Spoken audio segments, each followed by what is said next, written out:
workshop. Isa sa mga pangarap ko ay maging isang magaling na speaker. Kasi kapag naging speaker ka, malaki yung binabayad nila sa'yo. So, tinarget ko talagang maging isang speaker someday, maging international speaker kagaya na Bo Sanchez. Pero hindi na sila nagpapabayad kasi sa charity. So, yun yung pangarap ko na kumita ako ng malaking malaki sa pamamagitan ng pagsasalita.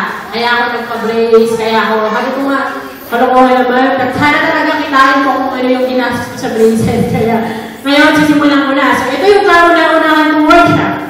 Ito yung isa sa mga pangarap ko na pinilit kong tuparin ngayon. Kasi pangarap ko siya, kailangan ko siya tuparin. yung kagandahan na meron tayong pangarap.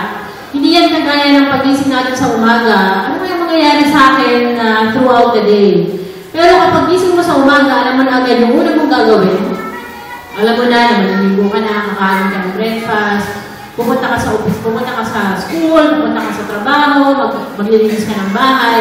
Iba kung meron kang direction. Hindi kagaya ng gising ako sa umaga na kayo gagawin ko, ay, teka, tipusan ko na lang TV, tapos may biglang darating na kapitbahay, o tara, downloads tayo. Tapos, kung wala ka kasing goal, kung saan ka lang dadalhin, kung saan ka lang mapupunta, wala kang point of direction. So, ito yung, itong workshop na to, nabasa ko nito sa mga maraming libro. Libro ng Children's Book for the Soul, ng The Secret. So, pagkakasyahin ko siya sa maiksing panahon. Yun. Okay. Okay, next. Pangarap workshop by Shell and Francino, anak ni